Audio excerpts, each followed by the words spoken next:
Assalamualaikum warahmatullahi wabarakatuh. Anak-anakku semua, selamat datang di kelas PPKN 11. Masih bersama saya Dewi Isyarah. Pada pertemuan kali ini kita masih membahas di bab 1 tentang harmonisasi hak dan kewajiban asasi manusia dalam perspektif Pancasila bagian yang ketiga. Kompetensi dasarnya yaitu menganalisis pelanggaran hak asasi manusia dalam perspektif Pancasila dalam kehidupan berbangsa dan bernegara.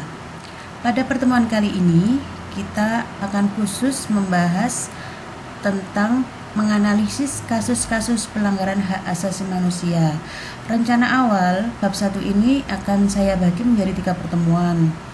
Tapi setelah saya membuat video pembelajaran ini, kalau saya bagi menjadi 3 maka durasinya akan terlalu panjang. Maka bab 1 ini akan saya bagi menjadi 4 kali pertemuan atau 4 video pembelajaran.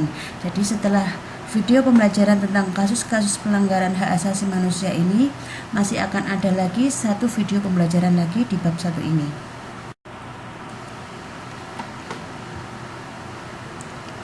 Sebagai negara hukum, Negara Kesatuan Republik Indonesia menjamin pemenuhan hak-hak dasar warga negara yang disebut hak asasi manusia atau yang kita kenal dengan HAM. Hakikat penghormatan dan perlindungan terhadap hak asasi manusia secara utuh melalui aksi keseimbangan. Jadi, dalam memenuhi dan menuntut hak tidak terlepas dari pemenuhan kewajiban yang harus dilaksanakan. Apabila terjadi pelanggaran hak asasi manusia, maka penyelesaian yang tepat adalah melalui jalur hukum. Pengertian pelanggaran hak asasi manusia.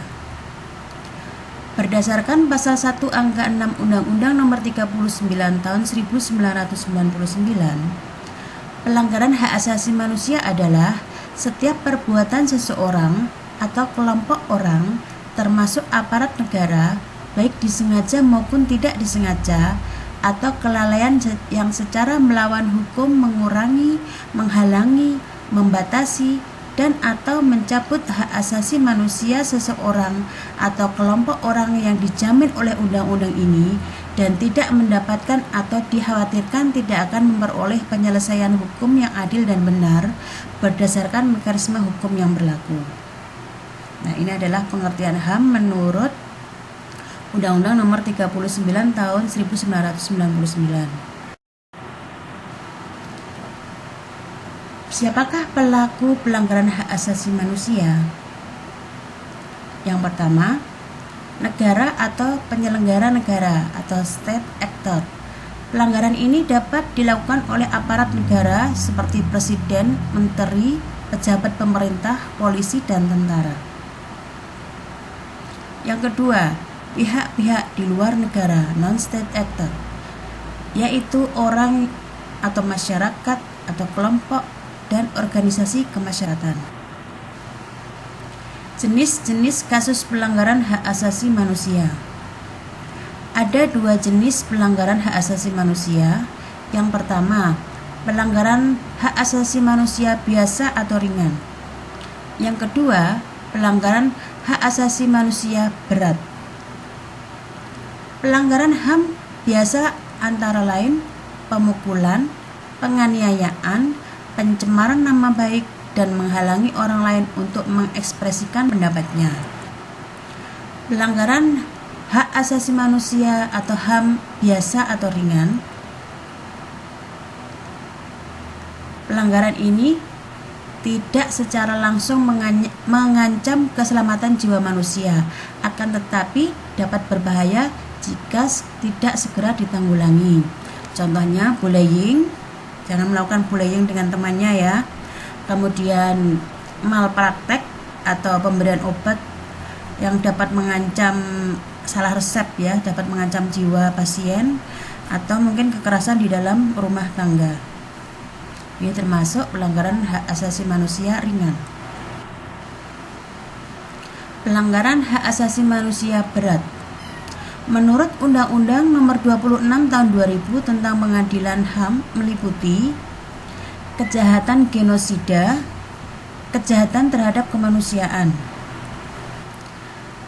Apa itu kejahatan genosida?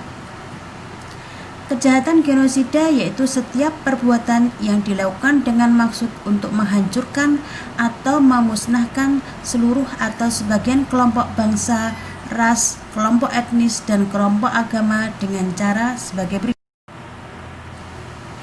Membunuh anggota kelompok mengakibatkan penderitaan fisik dan mental yang berat terhadap anggota-anggota kelompok. Menciptakan kondisi kehidupan kelompok yang dapat mengakibatkan kemusnahan secara fisik baik seluruh maupun sebagian. Memaksakan tindakan-tindakan yang bertujuan mencegah kelahiran di dalam suatu kelompok dan memindahkan secara paksa anak-anak dari kelompok tertentu ke kelompok yang lain. Ini contohnya di Myanmar itu yaitu terhadap suku atau etnis Rohingya. Jadi negara Myanmar ini bermaksud untuk menghapus etnis Rohingya. Itu termasuk kejahatan genosida. Kejahatan terhadap kemanusiaan. Perbuatan yang dilakukan sebagai bagian dari serangan yang meluas atau sistematik yang diketahui bahwa dampak dari serangan tersebut ditujukan secara langsung terhadap penduduk sipil. Nah, contohnya yaitu pembunuhan, perampasan kemerdekaan, penyiksaan, kekerasan seksual, penganiayaan terhadap kelompok tertentu, penghilangan orang secara paksa, dan masih banyak lagi yang kejahatan terhadap kemanusiaan ini. Di Indonesia, contohnya pernah terjadi penjajahan di Indonesia oleh Belanda, oleh Jepang, oleh Inggris. Itu termasuk kejahatan terhadap kemanusiaan. Kasus-kasus besar yang pernah terjadi di Indonesia, kasus Munir, kasus Trisakti, itu termasuk kejahatan terhadap kemanusiaan. Faktor penyebab pelanggaran hak asasi manusia. Yang pertama, faktor internal. Berarti faktor internal ini bersumber dari diri seseorang. Sikap egois atau terlalu mementingkan diri sendiri. Rendahnya kesadaran hak asasi manusia. Jadi, orang yang menuntut tentang hak asasi manusia tetapi dia lupa bahwa di luar itu ada hak asasi manusia orang lain. Sikap tidak toleran. Yang kedua, faktor eksternal. Apa saja faktor eksternal yang bersumber dari luar? Yaitu penyalahgunaan kekuasaan. Jadi ketika dia menjabat suatu jabatan tertentu, maka dia menyalahgunakan jabatannya itu untuk semena-mena dalam mengambil tindakan. Ketidaksengajaan. Nah, ini contohnya mungkin dalam kesehatan seorang dokter memberikan obat ternyata dosisnya keliru. Nah, itu termasuk ketidaksengajaan.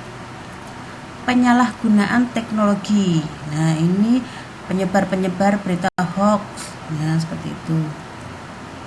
Kesengajaan sosial dan ekonomi, kesenjangan sosial dan ekonomi.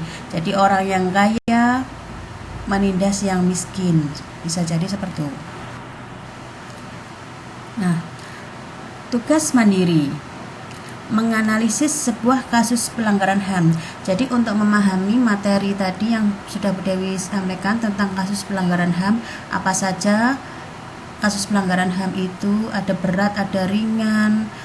Nah, untuk memahami itu maka kita langsung menganalisis sebuah kasus. Jadi Bu Dewi mengambil artikel dari sebuah internet dari Kompas yang baru-baru ini terjadi tentang kasus pelanggaran hak asasi. Saya bacakan ya. Pelanggaran hak asasi manusia kerusuhan 22 Mei ini 3 hal dari tim korban tewas.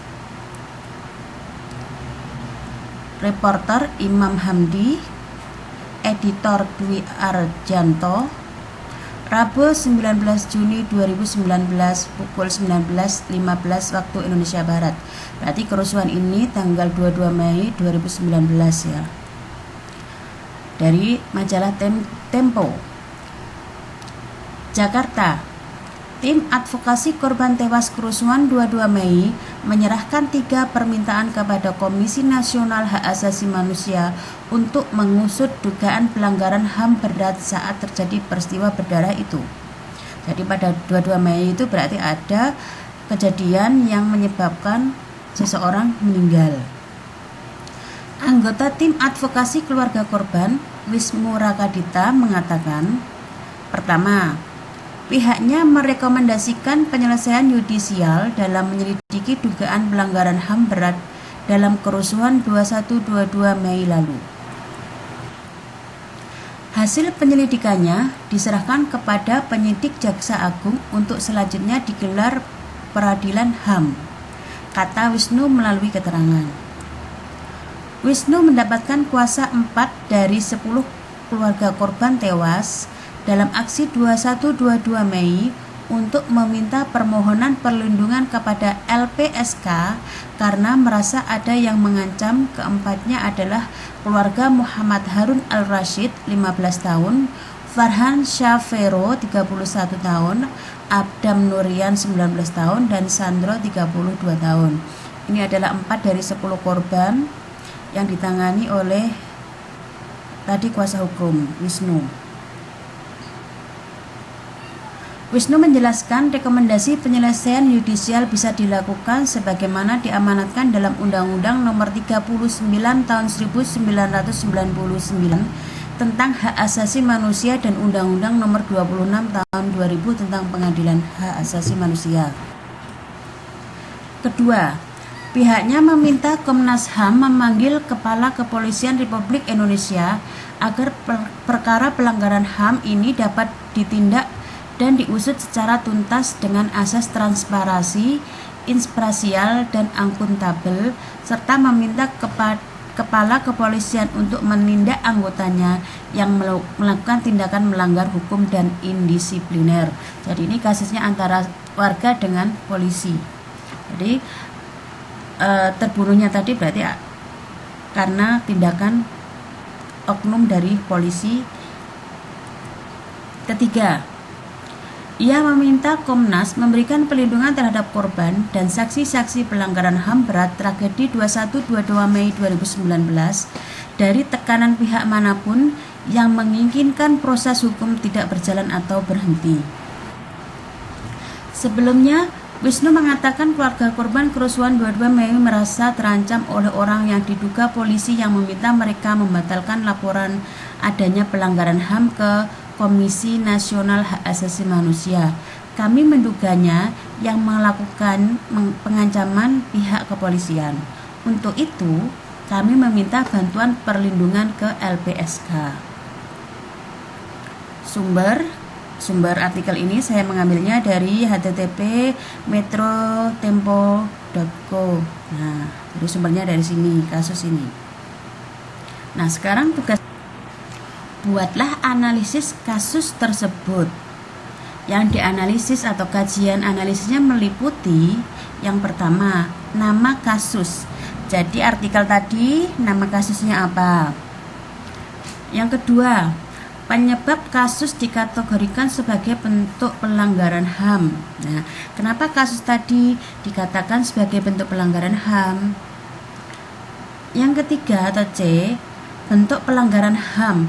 Kasus tadi termasuk bentuk pelanggaran HAM ringan atau berat. Yang D, upaya penyelesaian. Nah, dari kasus tanggal 22 Mei itu upaya penyelesaiannya bagaimana? Nah, ini langsung praktek menganalisis sebuah kasus supaya kalian lebih paham tentang pelanggaran hak asasi manusia yang ada di Indonesia. Oke, saya tunggu analisisnya. Nah, untuk pembelajaran kali ini cukup sekian. Terima kasih sudah ikut belajar di kelas PPKN. Sampai ketemu di video pembelajaran berikutnya. Jangan lupa di-subscribe supaya tidak ketinggalan materi pembelajaran berikutnya. Saya akhiri. Assalamualaikum warahmatullahi wabarakatuh.